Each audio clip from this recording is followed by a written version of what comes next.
guys ndabasuhuje aho muherereye hose. Uyu ni umuhungu wanyu Sam, umuhungu w'Inyagatare. Twaherukanye mu gitondo ndimo kunywa icyayi, mvuye mu kazi nyine ubwo ngera home kabisa. Navuze ati reka nkore ikiganiro. Uyu munsi niriwe ndimo gutekereza akantu, ndavuga ati se nakora naza tugasharinga ikiganiro, ibintu nje kubabwira namwe mukambwira muri comment. Hano mfite ibintu bingahe? Mfite ibintu 5 twahera mu gucuruza tukareka nk'ubu ndimo gukora iki kubakire koko. Ibintu 5 nje kubabwira, ibintu 5 tujye kuba twaheraho. Nyine niba ushaka gukora business iciriritse, ikintu cya mbere uje kubanza kwishyiramo, banza ubyishyiramo ko nyine ko wumva ubishaka. Icyo nicyo gishoro cya mbere, kwishyiramo yuko ubishoboye. Kuko kuba ufite amafaranga, niba ufite miliyoni ariko ubona ibintu byo gukora utabishoboye, byabyiza ubiretse. Izi business 5 cyangwa se ibintu 5 byo kuba wacuruza, bibaye byiza wabicururiza icyarimwe byose ukaba ubifite.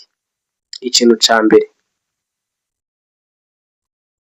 kurangura imyaka ariko ijyanye n'ubushobozi bwawe. Imyaka ni ibishyimbo, ibigori, ibintu nyine ibyo bene nk'ibyo ngibyo nyine.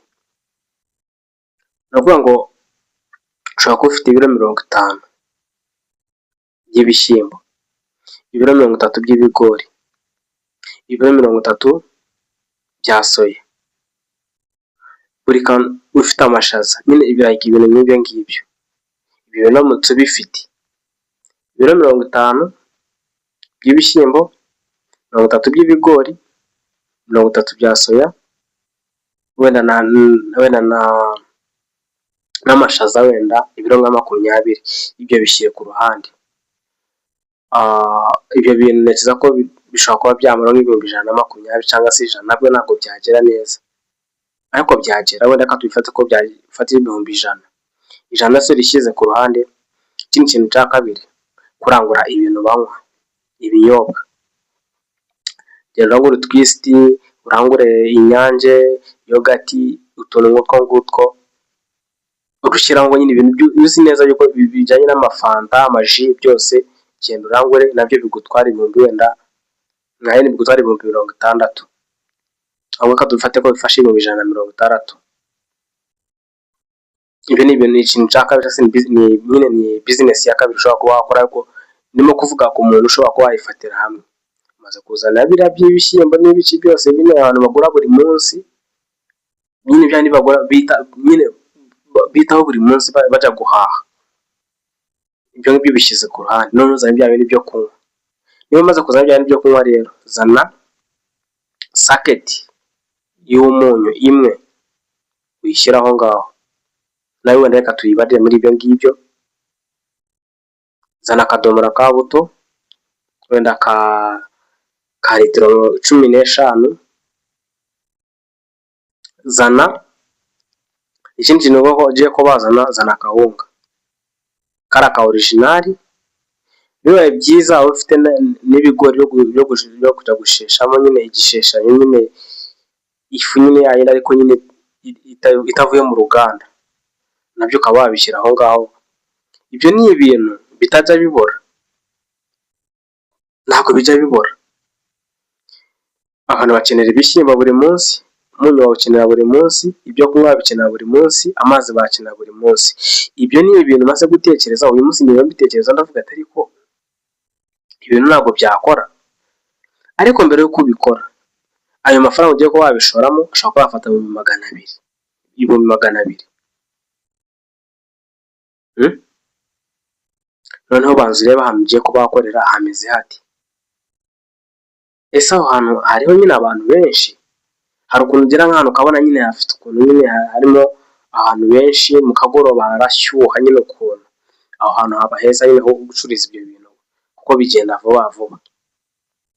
Ikindi utagomba kuba waburaho, ntabwo ugomba kuba waburaho ibitoki ku muryango, amaseri y'ibitoki. abantu bakunda ibitoki, ibyo ngibyo ntabwo ugomba ko wabiburaho. Ikindi utagomba kuba waburaho ibitoki by'imineke, niyo cyaba kimwe ariko ukaba ugifite. Hari ibintu tujya ducuruza nk'ubu sinzi niba ikiganiro nakoze mwakibonye, uburyo nakoze capati ngahomba ariko guhomba byatewe n'ahantu nkorera, ariko ibi turimo twavutse byaba byiza uramutse uri ahantu heza ukarangura ibyo bishyimbo, ibigori bitari byinshi, urangura bike bike nyine buri kantu ugafataho. Ku bigori, soya, amashaza, ibishyimbo, byibuze ugasanga ni ibiro 30 buri wenda ugasanga buri pati y'ibyo bishyimbo ufiteho ibiro 30 ukamenya ko ufite buto, ufite n'umunyu. Isabune yo si ngombwa, isabune yo banayigura n'ahandi, ariko hari ibintu nyine nawe ureba ukavuga uti ibi ngibi bigomba kuba bihari.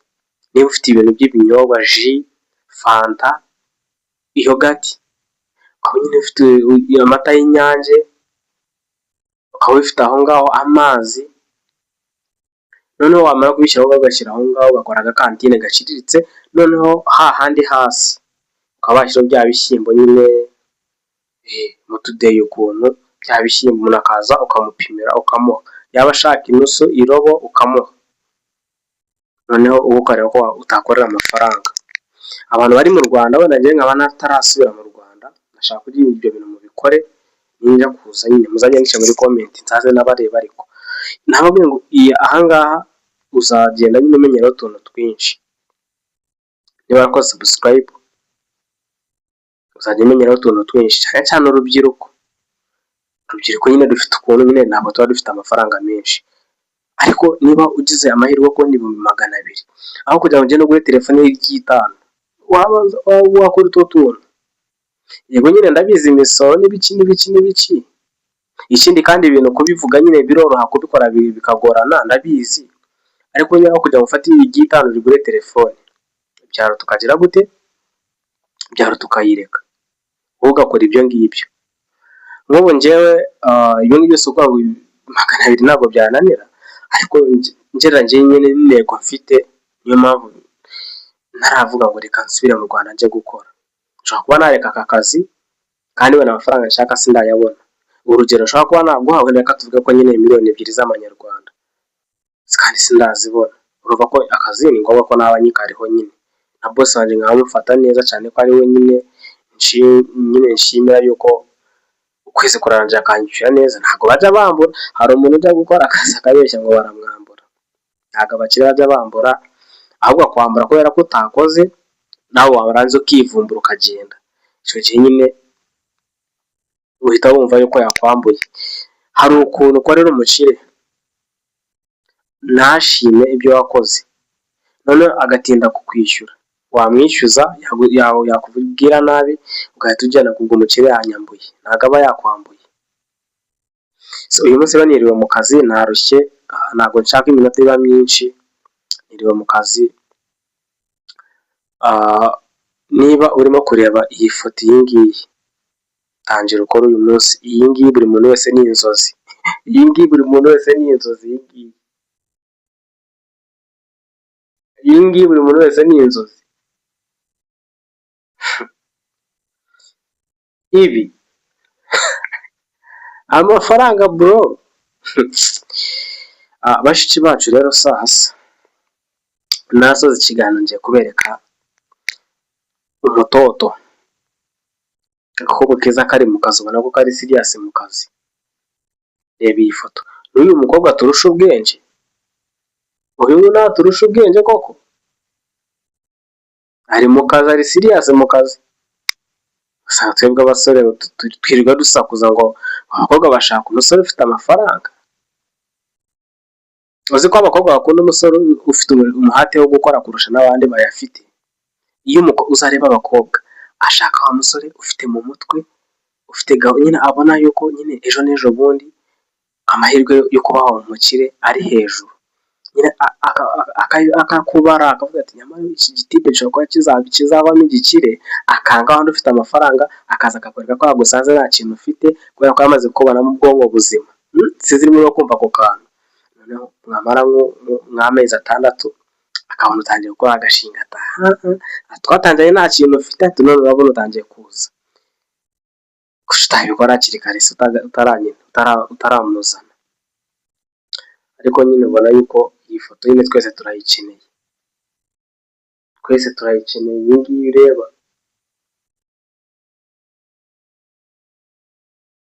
Kanda subscribe, uyu ni wa muhungu wanyu Sam, umuhungu w'i Nyagatare, ndabakunda cyane.